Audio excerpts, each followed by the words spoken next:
Salam, perkenalkan nama saya Seltivemi Boykope, NIM 1.01.2022.0048, semester 3 kelas B, mata kuliah Etika Kristen, tugas UTS. Di sini saya akan menjelaskan tentang masalah yang terjadi, yaitu kasus pemerkosaan yang terjadi di Kalabait di Alor. Kasus pemerkosaan atau pelecehan kembali terjadi di Kalabahi atau di Alor. Terdakwa Percabulan Seprianto Ayub Snai atau yang disebut dengan vikaris atau calon pendeta di Kabupaten Alor NTT divonis hukum mati pada Rabu 8 Maret 2023. Majelis Hakim Pengadilan Negeri Kalabahi menilai Seprianto Ayub Snai terbukti melakukan percabulan atau pelecehan terhadap 9 orang anak. Percabulan ini terjadi pada akhir Mei 2021 hingga akhir Maret 2022 saat pelaku bertugas di salah satu gereja yang ada di wilayah Alor Timur Laut.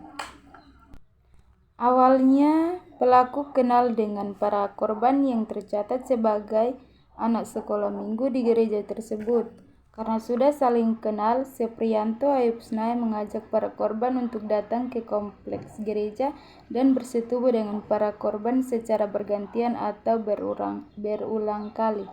Masalah itu diketahui oleh salah satu orang dari korban setelah pelaku selesai bertugas sebagai vikaris dan dipindahkan ke Kupang. Salah satu korban berinisial AMR asal Alor Tengah Utara membuat laporan ke polisi.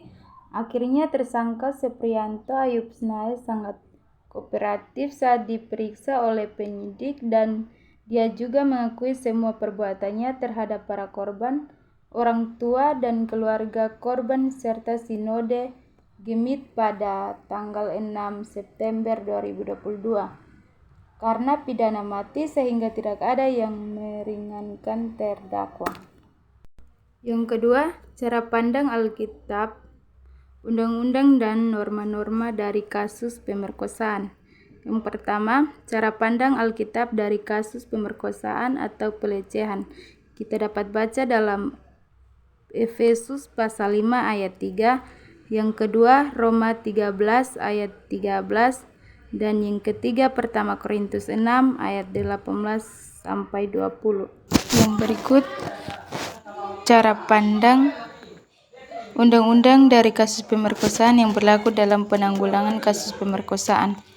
Yang pertama, Undang-Undang Pasal 13 Nomor 23 Tahun 2002 tentang Perlindungan Anak sebagai yang telah diubah oleh Undang-Undang Nomor 35 Tahun 2014 tentang perubahan atas Undang-Undang Nomor 23 Tahun 2002 tentang Perlindungan Anak.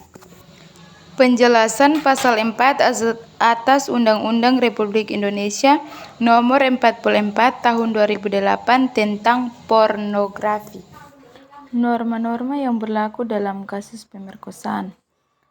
Tindak pidana dilihat dari segi kriminologi merupakan suatu tindakan yang melanggar norma kesusilaan. Atas perbuatan pemerkosaan tersebut terdapat pula reaksi yang negatif dari masyarakat. Cara pandang kasus pemerkosaan menurut etika Kristen. Pemerkosaan adalah tindakan dosa yang tidak sesuai dengan kehendak Allah. Oleh karena itu, kita sebagai ciptaan Tuhan haruslah kita bertanggung jawab atas dosa-dosa yang dilakukan agar Allah dapat mengampuni kita. Jika memang kita bertobat dengan benar-benar dan berpaling dari kejahatan. Ini bukan berarti kita perlu dihukum menurut peraturan yang berlaku, melainkan ini adalah sebuah harapan dan kehidupan yang baru bagi kita. Terima kasih.